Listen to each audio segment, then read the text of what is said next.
Egunon guztioi, ongi etorriak eta mila esker Albert Daniaren liburu berri honen aurkezpenera. Liburu berezia da, ze literatura zigiluaren baitan argitaratu dugu liburu hau, bigarren alea da zigilu honen baitan argitaratzen duguna. Literatura ez da zehazki sail bat, ez da bilduma bat, gehiago da bereizgarri bat edo zigilu bat, ez? Pixka bat naturarekin harremana duten liburuak identifikatzeko balioko diguna, ez? Eta halakoxea da Aiora Zabalaren liburu hau ere. Autorea aurkeztera pasako gara eta Aiora Zabala, esan ezagune, Irunen jaio zela 1982 urtean.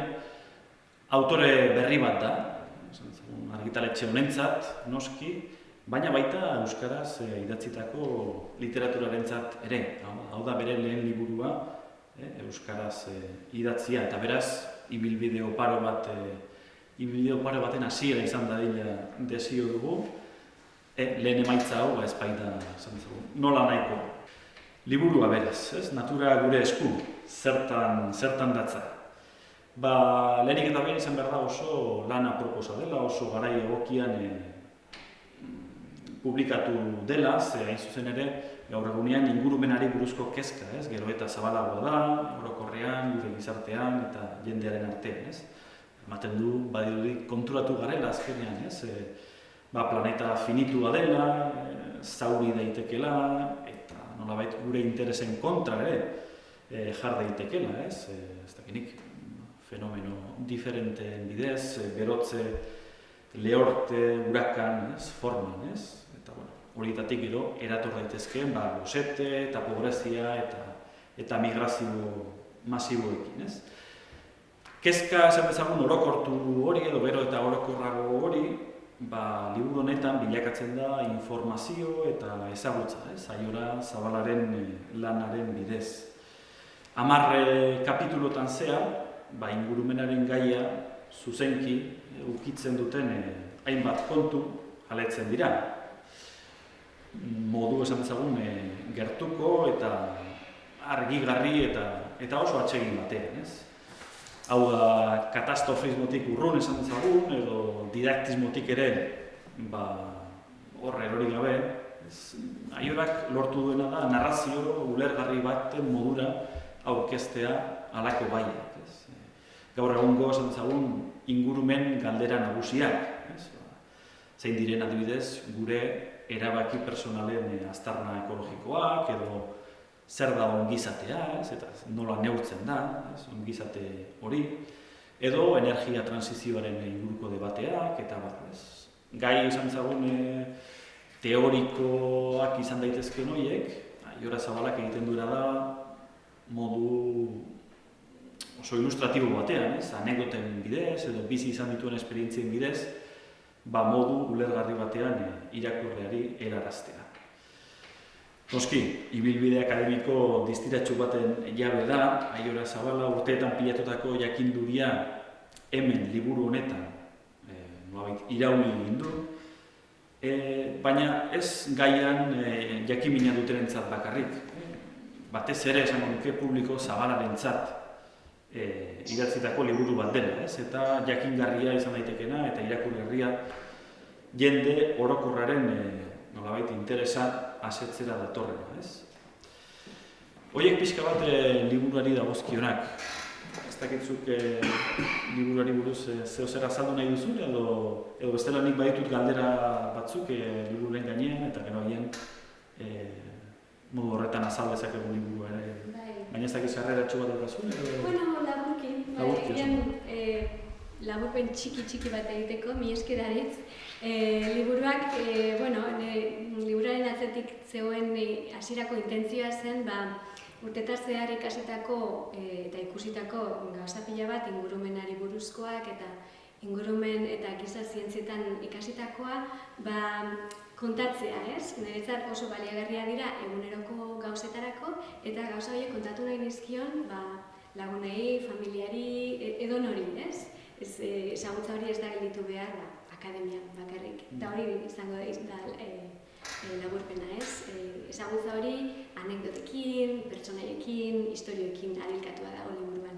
Naturari buruz edo klima larrialdiari buruz pentsatzen dugunean, sentitzen gara agian izoztuak edo beldurrez, ez? Pentsatuz, nik egiten aldudana ez da askorako, ez?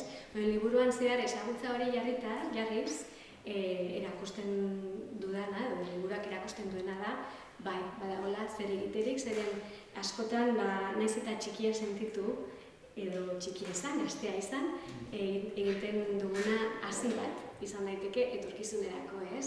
Argi, esplizituki azaltzen dena bukaeran gehien bat da, ingurumenaren alde, gure etxearen alde, egitea ez da intimitatean egiten den gauza bat, edo eremu pertsonalean, etxean bakarrik, baizik eta lanean ere, eguneroko edozein erabakitan, lanean, ez dakit, plan berri bat proposatzen baldin badugu, enpresa baten erabakiak hartzen baldin baitugu, edozein erabakitan, ingurumenaren aldeko txip hori eramanez, horrek eragin dezake aldaketa, ez? Eta horregatik da, gauza, denen esku dagoen gauza bat, ez bakarrik, horren alde egiten ikasten edo ekiten dugunen esku bakarrik.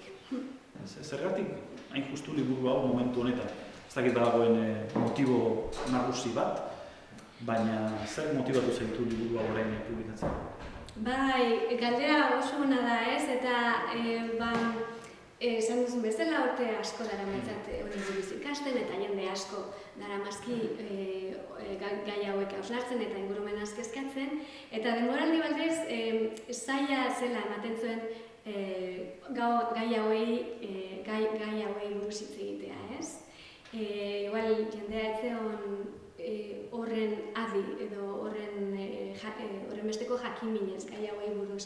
Nik uste azkeneko urteetan eraldaketa handia izan dela, ez, horretan, eta geroz eta jende gehiagokin hitz egin dezakezu horrelako gaietaz. Hori pixka bat eztabaida, sozial horretan parte hartzeko borondatez ere bai. Hori da, gai hauek plazaratzea apropos dela iruditzen zait, zeren eztabaida publikoan daude, ingurumen gaiak eta ingurumen proiektuak, ez? Eta gai hauei buruz hausnartzea eta gai hauei buruz hitz egitea eta iritzia ematea, horren atzetik ezagutza bat edukitzea oso baliagarria da, ez? Medioetan ere bai, geroz eta gehiago, toki gehiago egiten zaio ingurumen gaiei buruz, gaiei eta energiari buruz, eta horrelako gai orduan momentua proposatzela pentsatu nuen, eta Jorge asko eskertu behar dio dela, Jorge ere ala pentsatzen zuen, ni proposatu nionean. Ez dakitzuk idatzi bitartean edo irakurle prototipo bat izan duzu buruan, nortzen dukan buruan, idatzi duzu bitartean, ze publikorentzat uste duzu dela egokia, irakurketa hau? Buruan eukena, atalaren arabera irakurlego diferentea nuen buruan. Nolabait ere, neure buruari, orain dela 20 urteko neure buruari idazten nion, ez? Pertsona gazte bat, inkietude askorekin, ingurumenaz ikasi nahi duena, eta ingurumenaren joerak eta larrialdia antzematen duela, eta horrek kezka ematen diona ere bai, horri esan nahi nion, pertsona horri esan nahi nion, erraztasunez modu ulergarrian, ze ezagutza daukagun horren alde ekiteko, ez? Hori zen irakurlegoaren parte bat. Eta beste bat, familiari kontatu nahi nion, edo lagunei, edo gaia hauetan espezializatuak ez diren pertsonei, nik uste oso gauza baliagarria daude zientzia horretan, esperientzia horietan, eta irakurlego horri ekarri nahi nion ezagutza guzti hori, baita ere eguneroko erabakiekin eta eguneroko gertaerekin lotuta, ez? Horregatik daude hainbesteko esperientziak eta bizipenak eta bar. Ez dakit erraza egin zaizun, ze bizipen aukeratu edo ze anekdota aukeratu edo anekdota etorri den lehenago eta gero hausnarketa edo hausnarketak oroitarazi dizun anekdota bat eta Eta nola lortu duzu kombinazio egoki hori? Aldaketa hori bai. Aipatu duzu kafearen historia, ez? Liburu hasten da esanez kafetxo batekin hasi gaitezen. Eta liburuaren helburu bat da, edonor edo irakurlea hor eseri daitekeela kafearen ondoan pentsatuz, kafe horren atzetik zer dagoen, ez? Kafe hori hasi zuen nekazaria Guatemalan egon daiteke, bere bizitzarekin, bere ingurunea aldatzen ikusi dezake, kafe hori garraiatzeko zer gertatu den, eta barrez, gauza pila bat daude atzetik, eta horregatik, kafe eguneroko gauza horren atzetik, hainbeste lotura ikusi daitezke. Eta anekdotarena, bizipenei aukeraketari buruz, hori egia esan nahiko organikoa izan zen. Gai bat azaltzen ari nintzenean kontzeptualki burura etortzen zitzaizkidan bizipen horiek, ez? Zailena izan zen bizipen batzuk atzean ustea, ez? Ni jarraituko nuke hitz egiten, nire historia kontatzen, eta hori bukaezina izango litzateke. Eta orduan hori, kutxan bizipen asko gelditu dira, baina,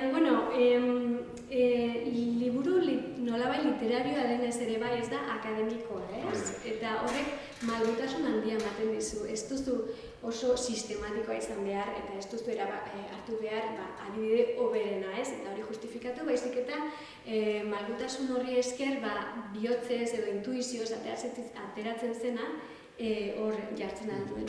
Eta, bizipen horiek askotan ni lagunei azaldu dizkidanak izan dira, beraz, bastean hor entrenamendu bat, ez? Aurretiko lan bat, ez? Bai. Pero horregatik ere maitza hain narratiboa da, esan bezala, ez? Hau da, askotan historioak irakurtzen dituzu, iai puntxoa galida bezala, ez? Eta gero, ondoren etorriko da hausnarketa, ez? Hori borobilduko den hausnarketa, edo beste batzuetan alderantziz, hasten zara gauza baten gaineko gogoeta bat egiten, eta gero etorriko da, ez? Bizipena, iaia narrazio baten modura birre elaboratu da, ez? Bai, hori da. Eta beste gauza bat da, edonork dazka olako bizipenak, ez? Horri hitz egiten du, ez daki Guatemala, ez daki non gertatu zena. Baina hemengo gauzekin ere arilkatzen da liburua. Eta edonork izan ditzake olako bizipenak, gauza da zein betaurrekoekin bilatzen duzun, ez? Igual hemen Bretxako merkatuan pasatzen baza eta fruta bat ikusten baldin baduzu, horren atzetik dagoena edo horren atzetik dagoen baserritara buruan eduki dezakezu eta hor ziklo guztiaz pentsatu, ez? Hori da, edozein eguneroko gauzekin horrelako bizipenak edo horrelako historiak ere atera daitezke. Baina nik liburuaz destakatu nahi duan beste gauza bat da, justu mezu katastrofistak, ez? Gaientzen ari diren garai hauetan, ez? Batez ere naturarekin zerikusia duten gaietan, eta ematen du, ez? Apokalipsia hemen eskinaren bueltan daukagula, ez? Uste liburuak bere horretan mezu positibo bat, ez? Agertzen duela, hau da, gure esku, ez? Oraindik ere badagoela, zerbait egitea, gauza asko egin ditzakegula, ez? Naturaren alde. Eta beraz, mezu positibo horrekin nolabait, ez? Bukatzen du irakurketa irakurle justu, ez? Ez importantea den zuretzat, ez? Mezu positiboak ere zabaltzea gizartean eta horregatik, ez? Egin duzun mezu positiboaren aldekoa liburu honetan ere. Bai, autu oso aktiboa eta esplizitua da, badakizunez, eta gauza da, klima eta ingurumenaz aritzerakoan ezkortasuna niretzat luxu bat da. Ordaindu ezin dugun luxua, ezkorrak baldin bagara, orduan hor gelituko gara, ez da ezer. Ez dugu ezer salbatuko edo ez dugu ezer egingo. Baita ere, batzuentzat baikortasuna edo optimismo hori inozotasunaren zantzua izan dezake, ez? Eta horretatik ere aldendu nahi nuke da. Hau da, baikortasun errealista nolabait ere.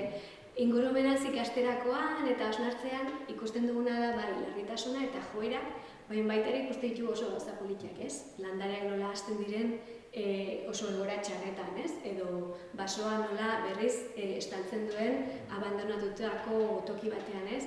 Natura oso erresilentea da eta horrek ere ematen du itxaropena pentsatzeko zerbait egiten baldugu, joera hau aldatu dezakegula.